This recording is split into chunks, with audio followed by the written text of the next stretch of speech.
Nakapatong sa kahoy na mesa ang ilang ginamit na cotton swabs, isang bote ng mineral water, at isang hindi pa nabubuksang tinapay. Ang batang pulis na nakaupo sa tapat ng mesa ay ibinaba ang kanyang recorder at inilabas ang cellphone upang ipakita kay Chen Jie ang isang litrato. Ito ba ang lalaking nakita mo? Tinignan ni Chen Jie ang litrato ng ilang lalaking sabay-sabay na lumalabas ng isang gusali. Ang pinakamatangkad sa kanila ay may tattoo ng peony sa likod ng kamay. Siya yon. Ang peony ay sumisimbolo ng kayamanan sa kulturang Chino at karaniwang tattoo ito ng mga sugarol. Ang pangalan ng lalaking ito ay Zhang Peng, isa siyang sugarol na kasalukuyang tumatakas dahil sa utang na ilang daang libong renminbi. Sangkot din siya sa mga kasong gaya ng pagnanakaw at panghuhold up. Patuloy na nagpalipat-lipat ng larawan ang pulis. Ngayon, tingnan mo ito. Sa pagkakataong ito, larawan ito na tila kinuha mula sa traffic camera. Matapos ang ilang beses na pag-zoom, malinaw nang nakita ni Chen Jie ang mukha ng driver. Nakaupo sa driver's seat ang isang matabang lalaking mukhang balisa, mga 70% kamukha ng lalaking nakita niya sa apartment. Parang pamilyar. Batay sa iyong paglalarawan, naitugma namin ito sa aming traffic records database. Ang pangalan ng driver sa larawan ay Feng Chunli, isang lalaking galing sa ibang lungsod. Siya ang responsable sa isang hit and run at pagmamaneho habang lasing. Itinabi ng batang pulis ang kanyang cellphone at inayos ang mga dokumentong nakakalat sa mesa. Sa palagay ko, nakuha ko na ang lahat ng impormasyong kailangan ko mula sa iyo, Ginoong Chen. Pero pansamantala, hindi ka pa pwedeng umalis. Maya-maya, darating ang mga tauhan mula sa investigasyon ng Main City para sa mas detalyadong pahayag. Sana ay makipagtulungan ka, ikaw lamang ang aming saksi. Siyempre. Humiga si Chen Jie sa kama, unti-unting kumalma ang kanyang emosyon. Ilang oras pa lamang ang nakalilipas nang makatanggap ng tawag ang himpilan ng pulisya ng Western Jiujiang City, may nangyayaring pagpatay umano sa Ping An Apartments. Agad silang kumilos at nasalubong nila si Chen Jie papunta roon. Matapos siyang tanungin ng kaunti, nahati sa dalawang grupo ang mga pulis. Ang isa ay sumama kay Chen Jie pabalik sa bahay kahoy upang arestuhin si Wang Qi, samantalang ang isa naman ay nagtuloy sa gubat upang hulihin ang mga nangungupahan sa Ping An Apartments. Pagbalik ni Chen Jie sa bahay kahoy, dugo na lang sa sahig ang kanyang nadatnan na wala na si Wang Qi. Nang makita ng mga pulis ang sariwang dugo at tambak ng damit sa loob, doon lamang sila naniwala kay Chen Jie. Agad silang humingi ng karagdagang tulong upang maharap at maselyuhan ang kabundukan. Bilang pangunahing saksi, binigyan ng mahigpit na proteksyon si Chen Jie. Nais sana ng mga pulis na dalhin siya sa istasyon, ngunit upang matapos ang misyong iniatang ng iitim na telepono, nagpumilit si Chen Jie na manatili. Sinabi niyang may mga karagdagang ebidensya pa sa loob ng Ping An Apartments at doon na lamang kunin ang kanyang pahayag. Kaya habang may 4 na pulis na nagbabantay, 2 sa loob at 2 sa labas ng pinto, humiga si Chen Jie sa kama, hinihintay na matapos ang oras ng misyon. 3:00 ng madaling araw, bumukas ang pinto. Pumasok ang isang lalaking nasa 40 taong gulang, tinanggal ang kanyang sombrerong pulis, at ininom ang bote ng tubig sa mesa. Uncle Sanbao, akin yan, sabi ni Chen Jie habang napaupo sa kama. Ang buong pangalan ng pulis ay Li Sanbao, Deputy Head ng Western Jiujiang City Police Station. Siya rin ang opisyal na humawak sa kaso ng pagkawala ng mga magulang ni Chen Jie noon. Sa panahong iyon, si Uncle Sanbao ang tumulong sa kanya para makabangon mula sa depresyon. Pasaway ka talaga, ilang beses ko bang sasabihin na huwag mo akong tawaging Uncle Sanbao? Superintendent Lee o Inspector Lee. Nilapag ni Lee Sanbao ang bote at mumiti habang nanunumbat. Palalampasin ko na lang ngayon dahil napakalaki ng naitulong mo. Tumayo si Chen Jie. Nahuli na ba nila? Siyempre. Huwag mong mamaliitin ang investigasyon team. Nahuli na nila si Wang Qi at ang mga kasama sa apartment.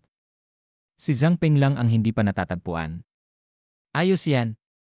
Nakita na rin nila ang bangkay ng fiancé ni Wang Qi, kasalukuyan itong sinusuri ng aming forensic expert. Kung may mga tanong ka pa, itanong mo na ngayon dahil alis din ako mamaya. Dumating si Inspector Lee upang ibigay lamang ang mabuting balita. Parehong kriminal na tumatakas sina Zhang Peng at Feng Chunli, pero paano yung dalawa pa? Tanong ni Chen Jie. Ang babae ay asawa ni Zhang Peng, maaari siyang kasuhan ng pagtatago ng kriminal. Pero ang may-ari ng bahay ay mas komplikado. Dati siyang tagapag-alaga pero naging sakim at nakipagsabuatan para maagaw ang ari-arian ng matanda. Gayunman, wala kaming nakitang senyales na pinahirapan niya ang matanda, paliwanag ni Inspector Lee habang muling isinuot ang kanyang sombrero. Bakit mo tinatanong? Wala lang, curious lang. Ngumiti si Chenje. Narinig ko lang kasi na may pabuya kapag tumulong sa pulisya sa paghuli ng mga kriminal, tama ba? Ang karangalan at medalya ay ipapadala na lang sa'yo kapag tuluyang naisara ang kaso. Paalam na. Sandali naman, huwag ka munang umalis. Napatawa ang batang pulis na nakakita sa eksena. Biro lang po iyon ni Inspector Lee. Kung mapapatunayang si Wang Qi na ang arsonist 4 na taon na ang nakalipas, maaari kang makatanggap ng mga 30,000 remi bilang pabuya. Pero ito ay manggagaling sa lokal na pamahalaan, hindi sa pulisya. Bukod pa riyan, may pabuya rin na 5,000 renri na inialok noon ng matanda para sa impormasyon tungkol sa pagkamatay ng kanyang pamilya. Totoo palang may pera. Napangiti si Chenje. Biro lang naman ang tanong ko. Siyempre, hindi pera ang dahilan ko. Ang makatulong sa kapayapaan ng ating lungsod, yan ang pinakamataas na karangalan. Ngumiti lang ang batang pulis at bumalik sa pagbabantay sa pinto. Paglaon, matapos siyang muling tanungin ng investigation team, inalok ng mga pulis na ihatid siya pauwi. Ngunit upang matapos ang kanyang misyon, gumawa si Chenje ng samut-saring dahilan. Ayaw pa rin niyang umalis sa gusali, kung hindi raw kukunin ang gamit sa room 408, gusto naman niyang samahan ang mga pulis sa ikatlong palapag para makita ang pinangyarihan ng krimen. Sa huli, nanatili siya roon hanggang alas 6 ng umaga. Doon lamang siya sumama sa sasakyan ng pulis nang lumabas sa itim na telepono ang mensaheng mission completed. Habang pinagmamasdan ang tanawing dumaraan sa labas ng bintana, hindi man lang nakaramdam ng pagod si Chenje. Tahimik niyang inilabas ang itim na telepono at sinimulang basahin ang gantimpala ng misyon. Player managed to reach the mission location on time, successfully found the party responsible for the murder, and survived until dawn. Trial mission, murder Yile midnight, successful. New scenario has been unlocked. Player can manipulate the props inside the set freely using the interface available on the phone. Trial missions completion rate more than 70%. Congratulations for unlocking this mission's hidden item, Wang Qi's missing person notice. Wang Qi's missing person notice, 11 malis points, araw-araw kong hinahanap ang pag-ibig na pinatay ko. Paulit-ulit ko siyang pinapatay, ngunit lagi niya akong natatagpuan. Tuwing umaga, pagdilat ko ng mata, naroon sa kama ko ang kanyang mga gamit. Naidikit ko na siya sa pader, ngunit tila pumasok na siya sa puso ko. Makakakuha pala ako ng karagdagang gantimpala kapag lampas 70% ang completion rate ng mission. Nang mapagtanto ni Chenje na nakakuha siya ng hidden item, natuwa siya sa una, pero agad din itong napalitan ng kaba matapos basahin ang paglalarawan ng item. Wang Qi's missing person notice. Napakunot no siya. Nagkamali ba ang itim na telepono? Sa halip na parang premyo, mukhang sumpa pa ito. Pagkatapos niyang basahin, isang bagong tanong ang pumasok sa isip niya, ano naman kaya ang ibig sabihin ng malis points? Ayon sa pagkakabasa niya, tila ito ay tumutukoy sa nasusukat na anyo ng puot o kasamaan ni Wang Qi. Walang silbi ito para sa isang buhay na tao, kaya't baka hindi ito para sa mga buhay. Tumingin si Chenje sa aninong sumusunod sa kanya at umiling, tinataboy ang kakaibang kaisipang iyon. Dumating ang sasakyan ng pulisya sa New Century Park bandang alas 7 ng umaga. Hiningi ni Chenje sa gwardiya ang ekstrang susi ng haunted house. Pagkatapos ng nakakapagod at nakakatakot na gabi, pakiramdam niya'y mababasag ang buong kalansay niya sa pagod. Pagdating niya sa staff break room, binunot niya ang cellphone at napansing patay na ito. Siyempre, matagal nang tapos ang live stream. Ikinabit niya ito sa charger at binuksan muli. Ayon sa pedometer ng kanyang telepono, nakatakbo siya ng higit sa 10,000 hakbang kagabi. Nasa tuktok siya ng leaderboard ng kanyang mga kaibigan, at pati si Xiao Wan ay nag-like sa achievement na yon. Mukhang kailangan ko talagang mag-ensayo. Basta mas mabilis akong tumakbo kaysa sa iba, ligtas ako. Hinahanap ni Chenje sa kanyang phone ang numero ni Hisan at nagpadala muna ng mensahe upang hindi niya ito magising kung natutulog pa. Pero wala pang 3 segundo matapos ipadala, tumawag na agad ito. Grabe! Boss, buhay ka pa pala. Napangiwi si Chenje sa lakas ng boses nito. Gusto mo talaga akong patayin, ano? At hinaan mo ang boses mo, magigising mo mga roommate mo. Anong matutulog? Lahat kami gising kagabi. Nanonood kami ng livestream mo, boss. At hinihintay lang naming marinig kung buhay ka pa. Napangiti si Chenje, medyo natouched pa nga. Pero agad siyang natahimik nang marinig ang kasunod na sinabi ni Hisan. Pagkatapos maputol ang livestream, nag-away pa kami kung buhay ka pa. Nagpustahan pa nga sila, at salamat sa iyo boss, libre na pagkain ko buong linggo. Ah, ganun ba? So ganun lang pala kababa halaga ng buhay ko, katumbas ng ilang libreng pagkain. Umiling si Chenje, tila wala nang masabi. Basta boss, salamat at buhay ka. Akala ko mapupunta ka na sa laboratorio namin. Alam mo ba, sa klase namin, pinapakita ng professor ang litrato ng biktima habang sariwa pa ang katawan, para raw di kami mabigla kapag totoong bangkay na ang kaharap namin, okay na, sobra na yan. Hinaplos ni Chenji ang sentido, ramdam ang sakit ng ulo. Isa ka sa mga dahilan kung bakit ako nakaligtas, kaya kapag nagkita tayo, ako naman ang taya sa pagkain. Matapos ang tawag, binuksan niya ang kanyang video app at nanlaki ang mata, dumami ang followers niya ng higit 3,000. Ano to, kahit itim lang ang screen may nag-follow. Binuksan niya ang inbox, punong-puno ito ng mensahe, halos lahat nagtatanong, host, buhay ka pa ba? Grabe naman tong mga to, parang sabik pa silang mamatay ako ah. Nang makitang hindi pa na-block ang kanyang livestream room at patuloy pa ring nakapost ang advertisement ng haunted house, napabuntong hininga siya ng ginhawa. Ibinato niya ang phone sa gilid, humiga, at ibinaon ang mukha sa unan. Panahon na para magpahinga. Karapat-dapat ako sa isang araw na day off, hinubad niya ang kanyang mga damit, pumikit, at agad na nakatulog. Sumikat ang araw, hudyat ng bagong umaga. Dumaloy ang liwanag sa silid at kumislap sa gilid ng kama. Bang! Biglang bumukas ang pinto ng haunted house at may mga yabag na nagmamadaling umakyat. May susi pang ipinasok sa seradura bago tuluyang bumukas ang pintuan ng staff room. Yumugyog ang kama na parang may lindol. Nagulat si Chenje at napabalikwas ng bangon. Hindi pa siya nakakapagsalita nang may pumaloob sa paningin niya at isang matinis, sabik na tinig ang sumigaw, "Boss! Nasa telebisyon ka." 2 segundo bago tuluyang makabawi si Chenje. Nakita niya si Xuan na nakaupo sa gilid ng unan at naamoy niya ang banayad na samyo ng buhok nito. Agad niyang hinila ang kumot para takpan ang kanyang hubad na katawan. Sandali lang, ano nang sabi mo? Boss! Unang beses kong makakita ng kakilala kong nasari.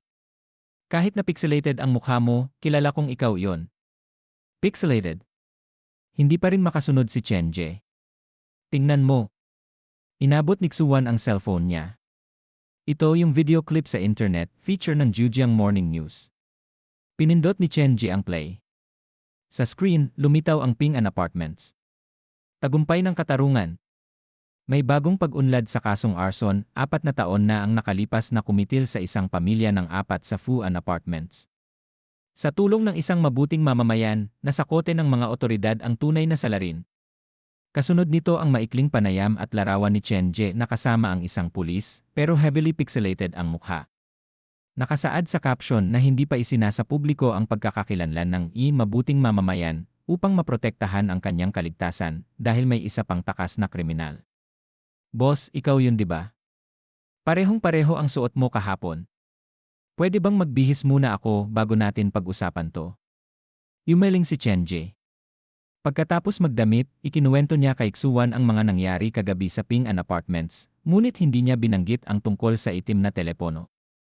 Sinabi na lang niyang naghahanap siya ng bagong inspirasyon para sa haunted house. Lumaki ang mga mata ni Xuan sa gulat. Boss, siguradong pagod ka na. Magpahinga ka muna, ako na ang bahala sa mga bisita. Mabait ang tono nito, pero sa sandaling marinig ni Chenje ang salitang bisita, agad siyang nabuhayan. Bisita? Ilan sila? Mas marami kaysa kahapon, sagot ni Xuan. E di ano pang hinihintay natin? Tara na! Iniwan ni Chenje si Xuan sa entrada habang siya naman ay nagmamadaling naghugas ng mukha sa banyo.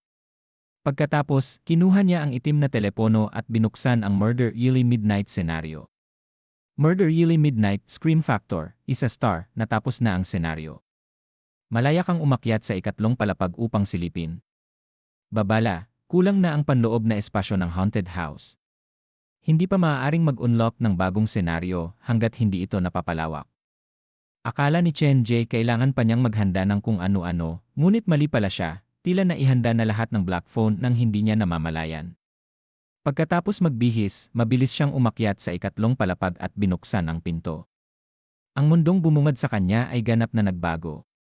Nawala na ang mga tambak na lumang props, sa halip, isang mahaba at nakakatakot na pasilyo ang bumungad, may nakapangingilabot na atmosfera.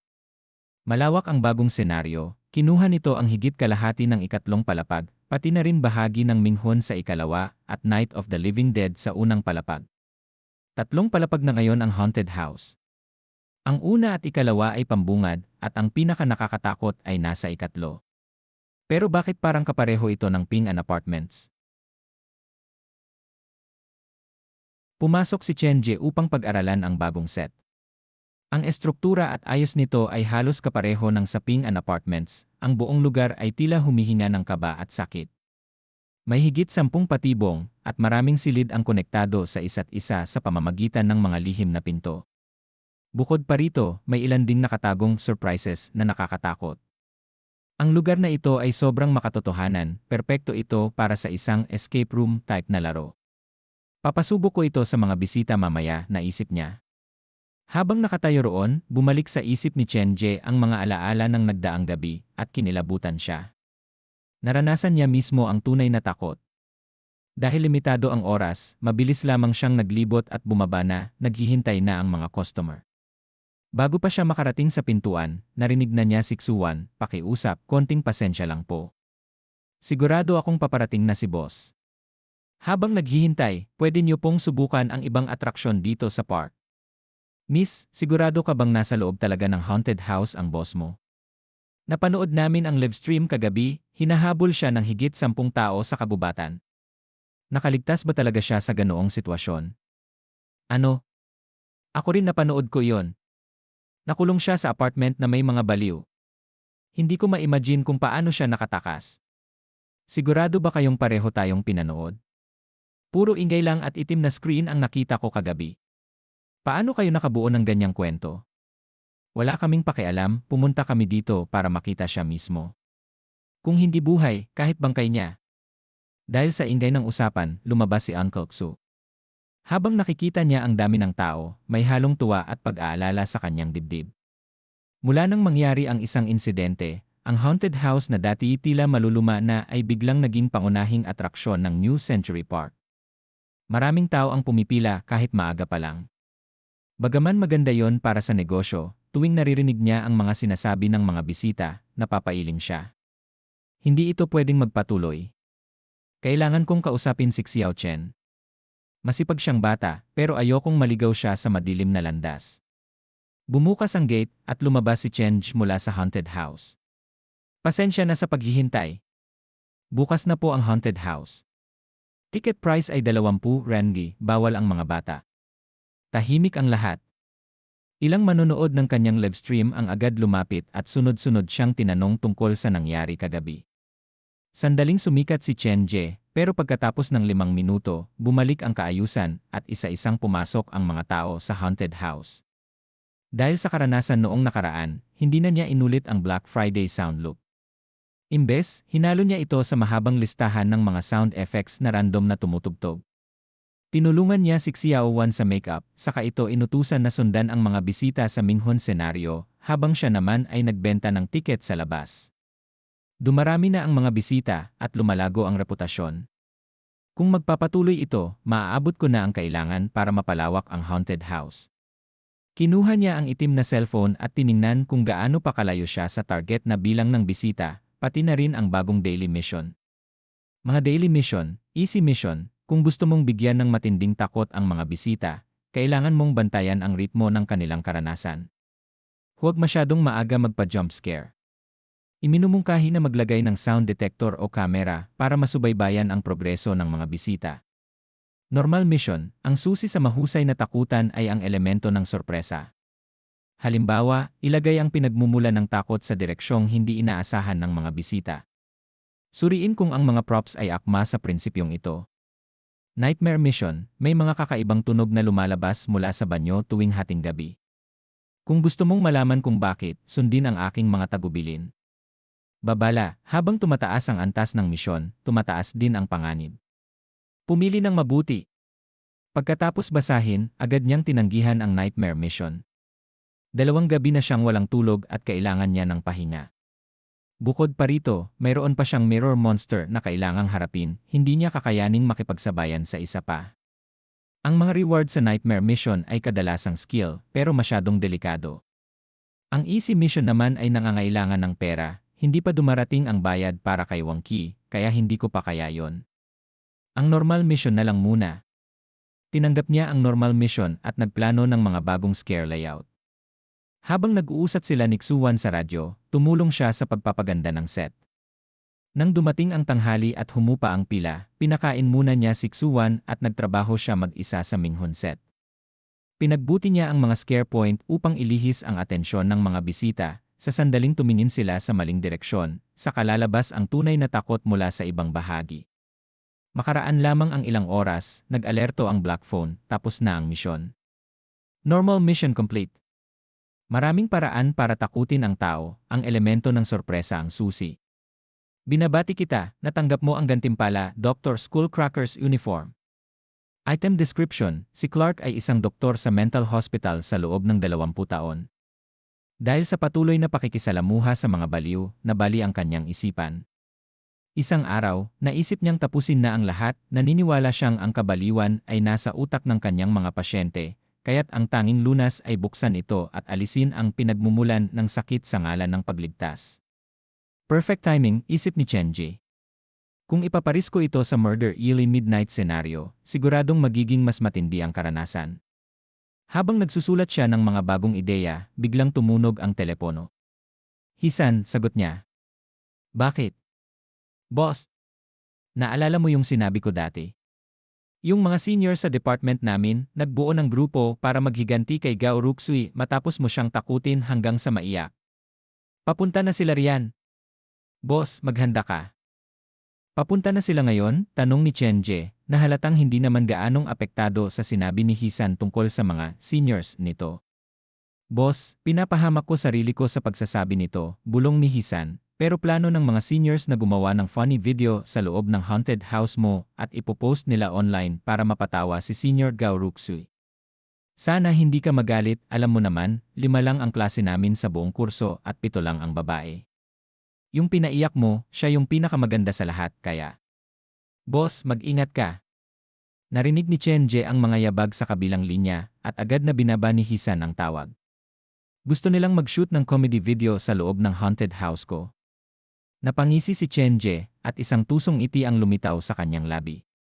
Sabi nila, matitibay daw ang sikmura ng mga medical student, tingnan natin kung gaano sila katapang. Tamang-tama, sila ang magiging test subject ng bago kong senaryo. Pagkatapos ng lunch break, bumaba si Chenje para buksan ang gate. Agad na nagsidatingan ang mga bisitang hindi nakapasok kaninang umaga.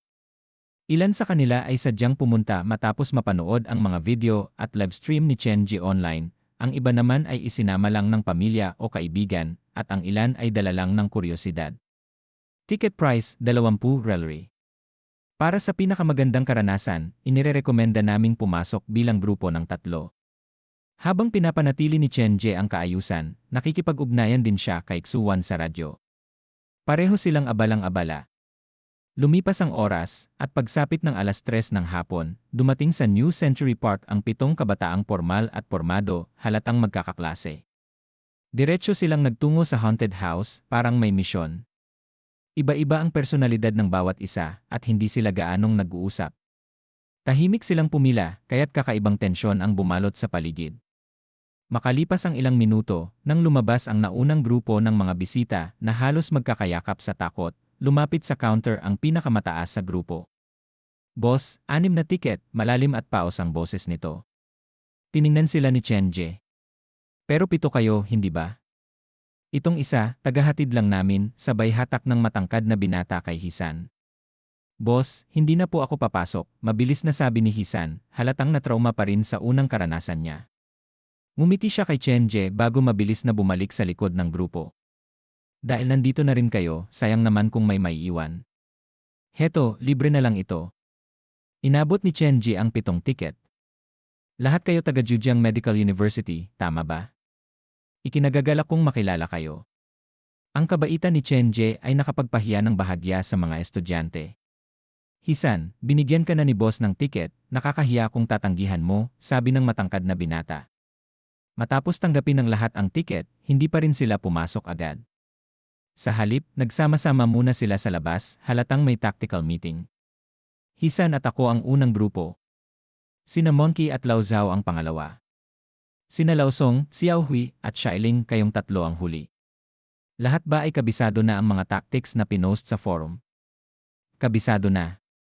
Na-drawing na ni Hisan ang layout ng lugar, kabisado na natin ang mga trick dito. Huwag matatakot, kailangan nating ipakita na matatag ang Zhejiang Medical University. Naiintindihan? Sige, pasiglahin ang sarili. Huminga ng mabilis, isipin niyong magbabungee jump kayo, pasiglahin ang bawat selula ng katawan nyo. Tama. Maging matapang. Mas matindi ka pa sa mga multo. Naalala niyo pa ba ang panata natin noong pumasok tayo sa universidad? A straight heart leads a right path. Zhejiang Medical University, Speaker of the Living and the Dead. Ayos, tara na. Ang sigla nila ay nakakahawa, pati ibang bisita ay napapalakpak. Pati si Chenji ay bahagyang humanga sa loob-loob niya. Umalis si Hisan at ang matangkad na binata sa grupo. Kami muna ang mauuna. Hintayin niyo ang balita namin. Dalawa lang kayo, tanong ni Chenji. Ayon sa patakaran mo, 3 lang ang pinapayagang sabay, di ba? Iyon ay para sa Minghon senaryo. Pero huwag niyong pansinin yon, pwede kayong sabay-sabay, ayokong maghintay pa ang iba. Pinangunahan ni Chenji ang grupo papasok sa haunted house. Pagkapasok pa lang, ramdam na agad ang lamig, mas malamig kaysa sa labas. Una sa lahat, pakisign ang disclaimer sa mesa. Ibig sabihin, hindi nyo pwedeng kasuhan ang haunted house sakaling may mangyari, ha? Teka, wala nito dati ani Hisan habang lumalapit sa mesa. Iyan ay dahil ikaw ang unang customer na nawalan ng malay sa loob, biro ni Chenji, may ngiting hindi maipinta. Pagkatapos noon, unti-unting nag-iba ang tono ng kanyang boses.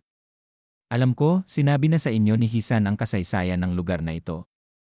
Kaya isang paalala na lang, 4 na taon na ang nakalipas mula nang may kaso sa Ping An Apartments na tuluyan ng nalutas. Pero isa sa mga salarin nakatakas pa rin. Siyempre, wala namang kinalaman iyon sa atin pero kaninang umaga, bukas ang pinto ng haunted house nang dumating ako. Ang Ping An Apartments at New Century Park ay parehong nasa kanlurang bahagi ng lungsod, baka nagkataon lang, pero sanang nag-isip lang ako ng sobra. Hindi niya kailangang kumbinsihin ang mga estudyante, sapat na ang binhing itinanim niya sa isip nila. Alam niyang ang imahinasyon ng tao ay mas nakakatakot pa kaysa sa katotohanan. Matapos nilang pirmahan ang kasunduan, dinala sila ni Chenji sa ikatlong palapag. Dahan-dahan niyang binuksan ang pinto patungo sa Murder Early Midnight senaryo. Sumalubong agad ang malamig na hangin. Ang madilim na pasilyo ay tila pinagmamasdan sila ng mga matang nagtatago sa mga bahagyang bukas na pinto. Ang koridor ay humahantong sa tila walang katapusang hagdanan, puno ng mga likot-sulok na parang maze.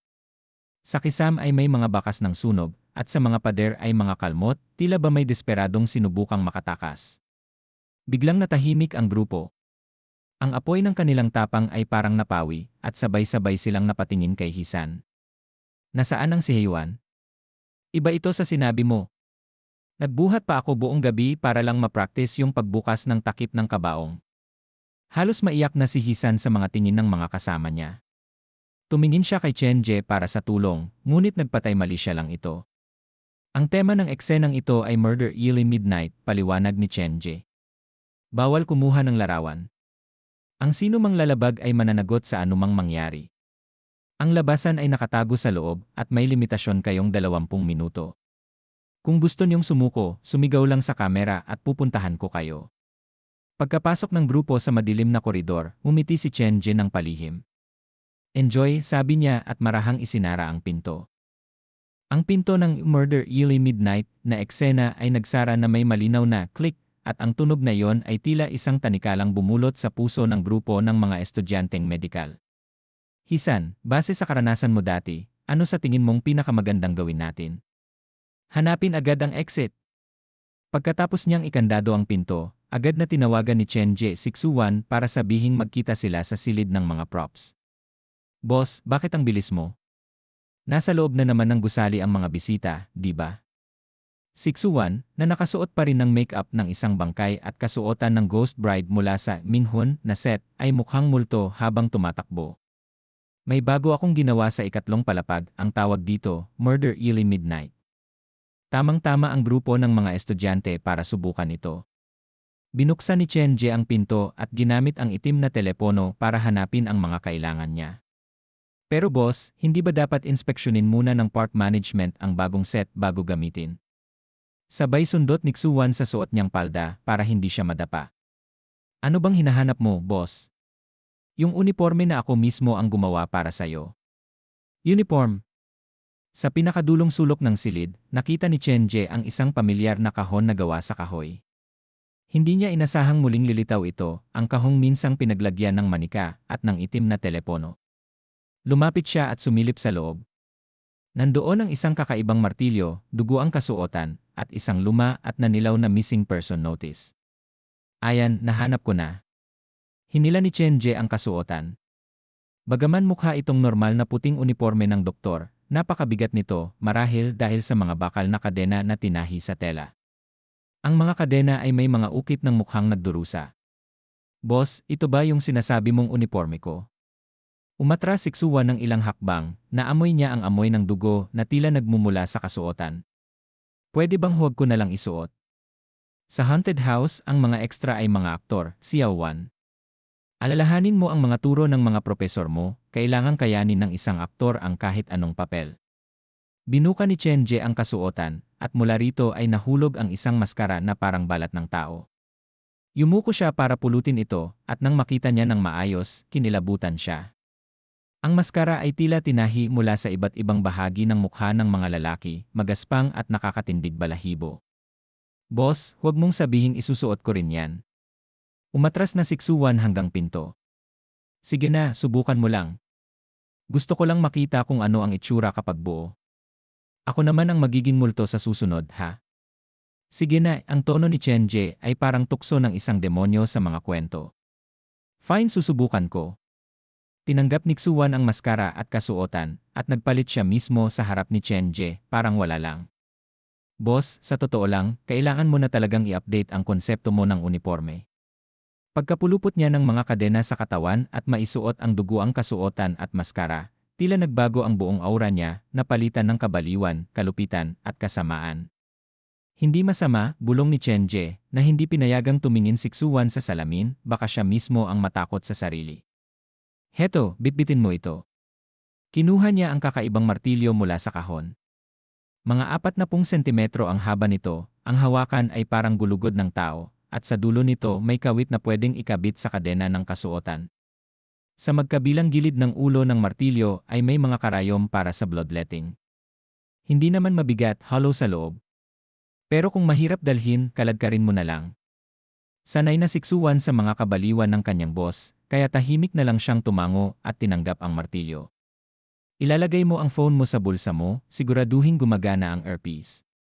Bukas ang channel, ha? Kung wala kang tanong, simulan na natin. Tayo. Boss, sasama ka rin sa loob ng senaryo.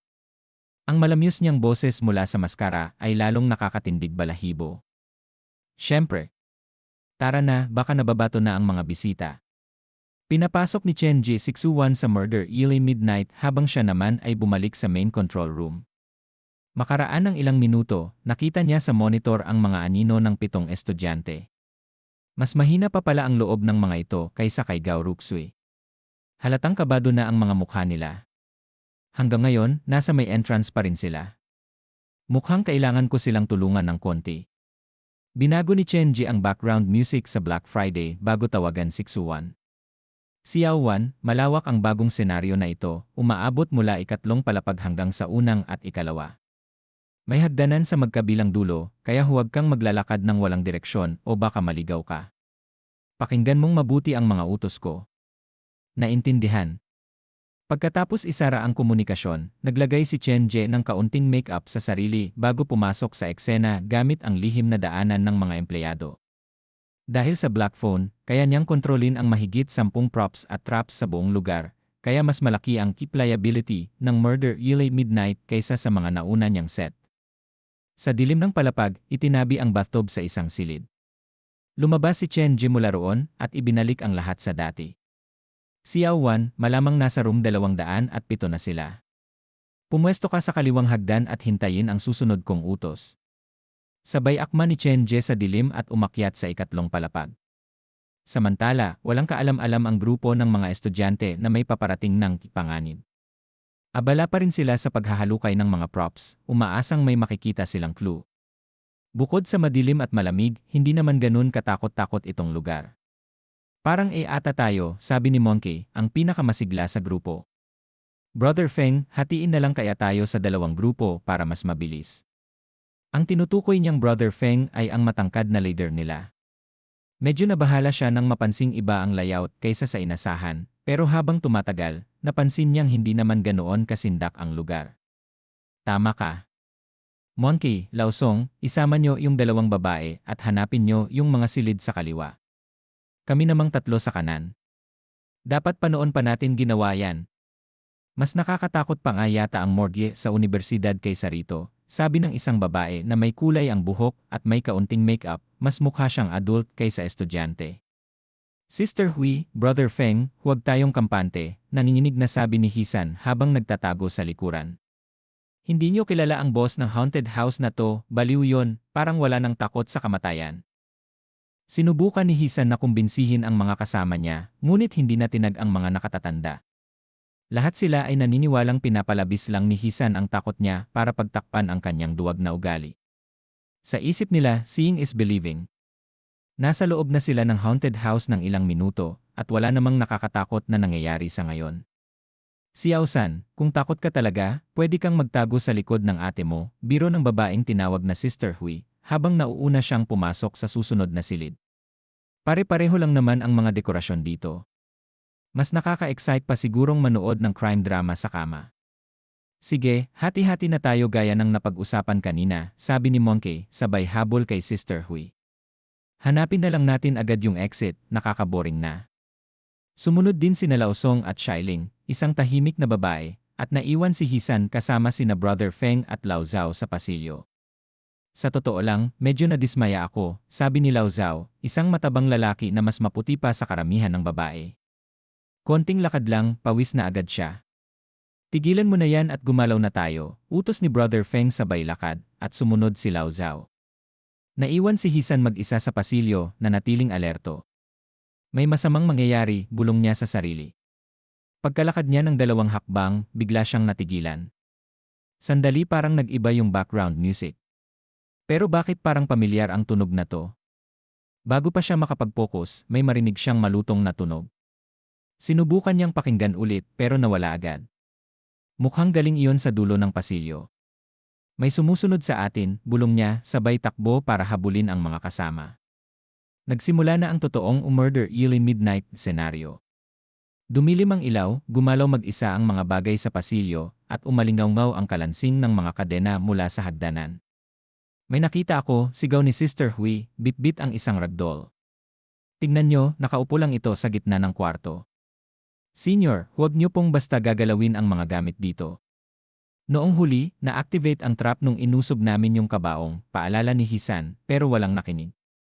Tahimik siyang nanatili sa gilid, pinagmamasdan ang mga kasama habang patuloy sa paglalakad sa madilim na landas. Siguradong may ibig sabihin itong manika, sabi ni Monkey habang sinusuri ito. Wala siyang mata at sunog ang katawan. No eyes, siguro ay darkness, at burnt body ay fire of hell.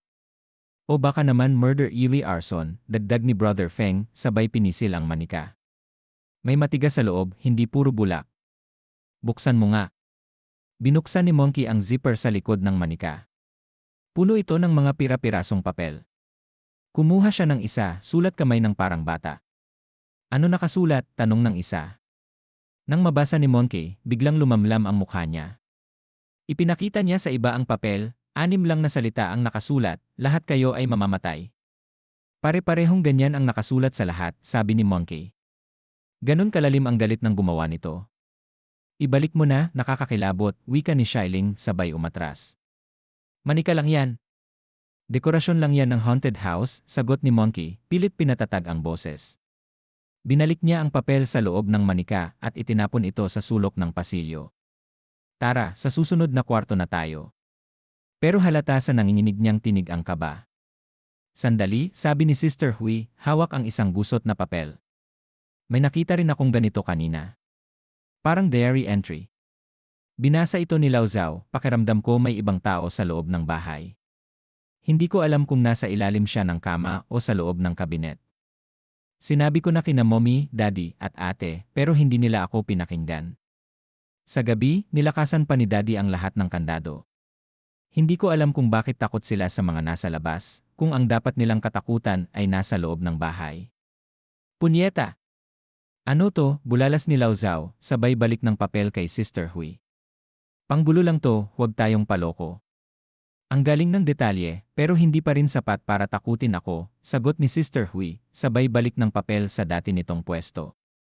Hindi nila napansin na ang manikang itinapon nila kanina ay bahagyang gumalaw.